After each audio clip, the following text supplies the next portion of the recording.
ဒီနေ့သင်ကြားမယ့်ခေါင်းစဉ်လေးကတော့ Grade 11 Chapter 1 Vector Theorem နဲ့ဆိုင်တဲ့ Exercise 1.2 Number 9 နဲ့ Number 20 ပဲဖြစ်ပါတယ်။ Number 9ပြီးရင် Number 10ကိုဘာလို့မသင်တာလဲဆိုရင် Number 9နဲ့ Number 10ကတွေ့ရတဲ့ပုံစံလေးတွေဆင်းတဲ့အတွက်ကြောင့်တူရလေးတွေကိုစုပြီးတော့သင်ကြားသွားမှာဖြစ်ပါတယ်။ Number 9 The expressions of 4x is equal to 6x2 plus 13x squared minus 40x minus 4p is divisible by 2x minus 1. Find the values of p. ပေးထားတဲ့ polynomial ကိန်းလမ်း f4x ကို is divisible by စားလို့ပြတ်တယ်။ divided နဲ့ divisible နဲ့ဘာကွာလဲဆိုရင် divided ကကျတော့စားလို့မပြတ်ဘူး။မပြတ်ရင်အကျွင်းရှိတယ်။ဒီမှာကျတော့ divisible ဆိုစားလို့ပြတ်တယ်။စားလို့ပြတ်တယ်ဆိုကြတဲ့အကျွင်းက0 remainder က0နဲ့ညီရမယ်။အဲ့ဒီမှာ find the values of p မိကုံကိုပြန်ရှင်းမယ်ဆိုရင် f4x ကို 2x minus 1နဲ့စားလို့ပြတ်ခဲ့ရင် p ရဲ့တန်ဖိုးကိုရှာပေးပါ။ဒါဆိုရင်ပေးထားတဲ့ polynomial ကိန်းနဲ့ f4x ကိုရေးလိုက်မယ် f4x is equal to 6x2 plus 13x squared minus 40x minus 4p အဲ့ဒါကို 2x minus 1နဲ့စားမယ် 1 f4x is divisible by 2x minus 1 2x minus 1နဲ့စားလို့ပြတ်တယ်ဆိုကြတဲ့က remainder က0နဲ့ပြီးညီရမယ် the remainder 2x minus 1နဲ့ f4x ကိုစားတာဖြစ်တဲ့အတွက်ကြောင့် f4 1 by 2 is equal to 0 f4x ရဲ့ x နေရာတွေမှာ1 by 2ရဲ့စားသွင်းမယ် 6 1 by 2 the whole 2 plus 13 1 by 2 the whole square minus 40 1 by 2 minus 4p is equal to 0 1 by 2 the whole 2က1 by 8 1 by 2 the whole squareက1 by 4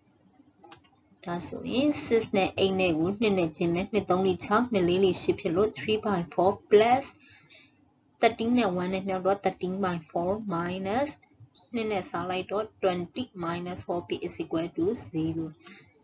3 by 4နဲ့13 by 4နဲ့အခြေတူတော့ပေါင်းလိုက်တော့16 by 4 minus 20 minus 4p is equal to 0 16ကို4နဲ့စားလိုက်တော့4 minus 20 minus 4p is equal to 0 plus 4နဲ့ minus 20နဲ့ဆိုတော့ minus 16ကျန်မယ် minus 16ကဟိုဘက်ကိုသွားတော့ plus 16ဖြစ်သွားတယ် minus 4p is equal to 16 p equal to ဘယ်လောက်ရမလဲကြည့်ရအောင် p နဲ့သွားပြီးတော့ဟိုဘက်ကိုသွားစားလိုက်တော့ p is equal to minus 4သူကပေးထားတဲ့ f4x ကို 2x minus 1နဲ့စားမယ် remainder က f4 1 by 2စားလို့ပြတ်တယ်ဆိုတဲ့အကြောင်းအကျွင်း0ဖြစ်ပါတယ် Number 20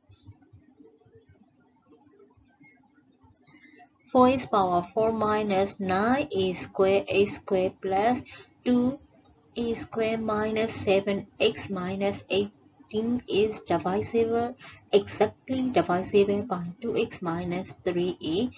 show that a cube minus 7a minus 6 is equal to 0 and hence find the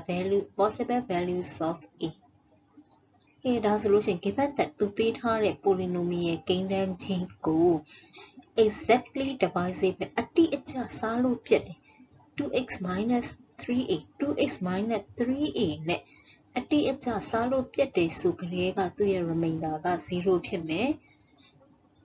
အဲ့ဒါကပေးထားချက်သူကဘာလို့တက်တည်ပြခိုင်းလဲဆိုရင် a cube minus 7a minus 6 is equal to 0တက်တည်ပြခိုင်းတယ်နောက်က possible values of a ဖြစ်နိုင်တဲ့ a ရဲ့တန်ဖိုးတွေကိုဘာလုပ်ခိုင်းလဲရှာခိုင်းတယ်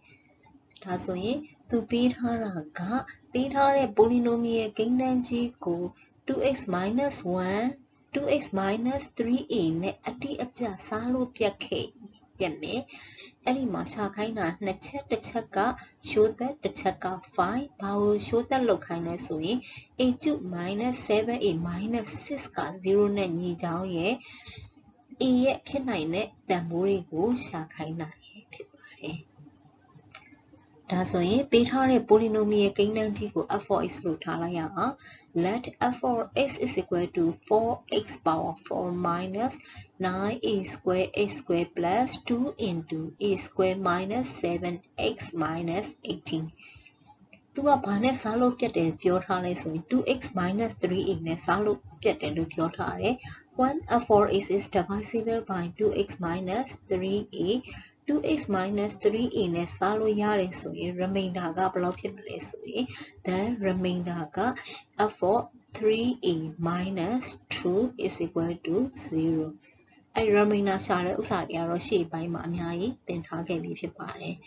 ပြန်ပြီးတော့လေ့လာကြည့်လိုက်နော်ဒါဆိုရင် f of x ရဲ့ x နေရာတွေမှာ 3a by 2ကိုထည့်လိုက်ပါမယ်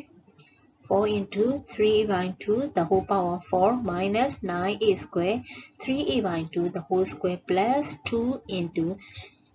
a square minus 7 into 3a by 2 minus 18 is equal to 0ဒါဆိုရင်3လေးတက်က81 a the whole a power 4 2ကို4တက်တင်လိုက်တော့16ရတယ် minus 9a square 3နှစ်ထက်က 9a square by 2နှစ်ထက်က4 plus 2နဲ့2နဲ့ကကျေသွားမယ်ကျေသွားတော့ဘာကျန်လဲဆိုရင်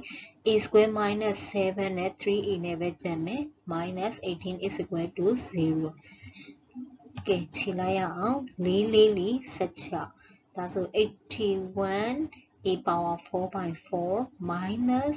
ဝင်မြောက်လိုက်တော့ကိုလီယာ81 81 a power 4 by 4 plus 3a နဲ့ဝင်မြောက်လိုက်တော့ 3a cube minus 3ခုနဲ့လီယာ21ဆိုတော့ 21a minus 18 is equal to 0ရှေ့က plus 81 a power 4 by 4နဲ့ minus 81 a power 4 by 4နဲ့ခြေသွားတယ်ခြေသွားတော့ 3a cube minus 21a minus 18 equal to 0နှစ်ဖက်စလုံးကို3နဲ့စားလိုက်တော့ a cube minus 7a minus 6 is equal to 0ဒါဆိုရင်သူရှာခိုင်းတဲ့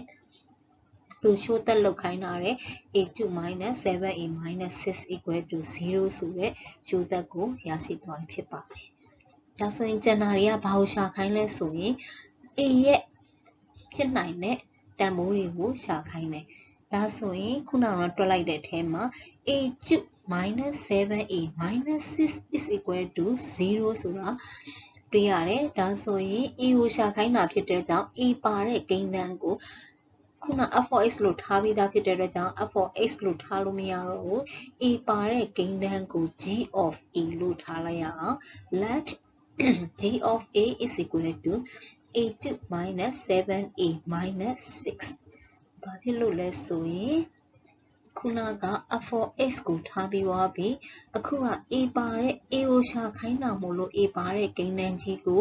g လို့ထားမယ် a တွေပဲမို့လို့ g of a လို့ထားလိုက်တာဖြစ်ပါတယ်ဟိုရှိမှာ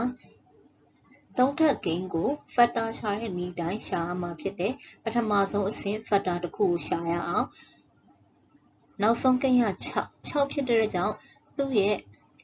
factor တွေကဘာတွေဖြစ်နိုင်မလဲဆိုရင်1 2 3 6ဖြစ်တဲ့ကြောင့် plus or minus 1 plus or minus 2အဲ့ဒါတွေကစားသွင်းကြည့်ရအောင်ပထမဆုံး minus 1အစားသွင်းကြည့်ရအောင် g of minus 1 is equal to minus 1 the whole cube minus 7 a နေရာမှာ minus 1ထည့်လိုက်မယ် minus 6 minus 1 the whole cube က minus 1 7နဲ့ minus 1နဲ့မြောက်တော့ plus 7 minus 6 minus 1နဲ့ minus 6နဲ့ပေါင်းတော့ minus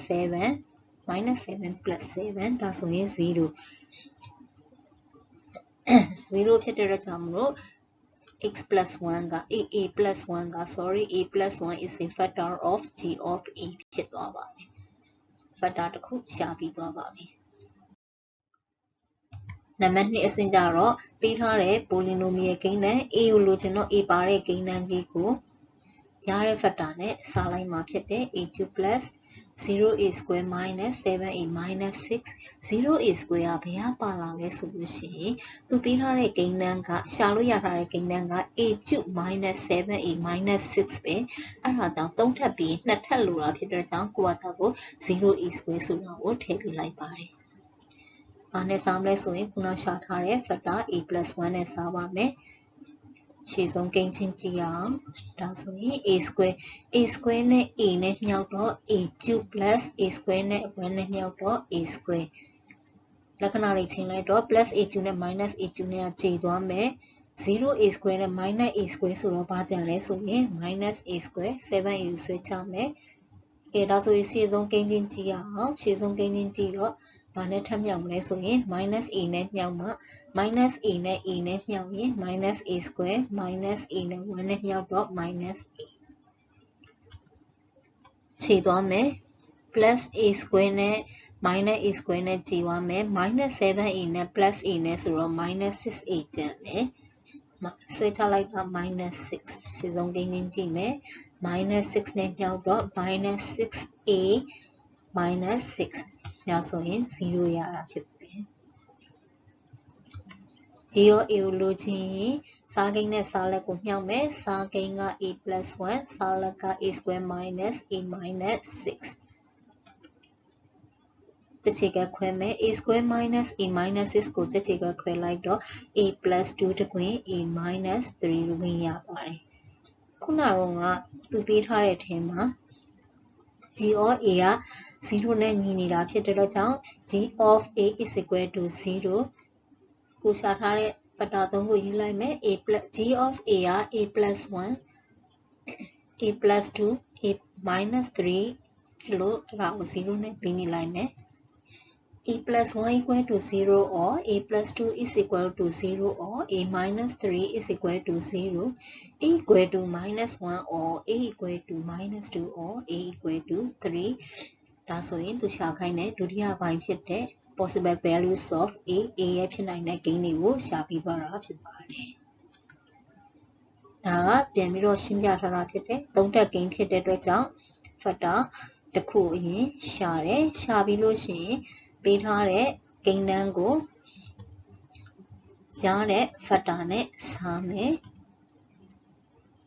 f(x) equal to စားကိန်းအမြောက်စားလက်တစ်ချီကခွဲမယ်ဒါကတော့ရှေ့ရပု္ပ္ပစာအတိုင်း f(x) နဲ့တွေ့တာတကယ်တော့ဒီနေရာမှာ g of a equal to စားကိန်းအမြောက်စားလက်ဖြစ်ရပါမယ်6ရဲ့ factor တွေက1 into 6 2 into 3ဖြစ်ပါတယ်အားလုံးကိုအဆုံးဖြတ်ကြည့်ပြီးတဲ့အတွက်ကြောင့်မလို့အားလုံးကိုကျေးဇူးအများကြီးတင်ပါတယ်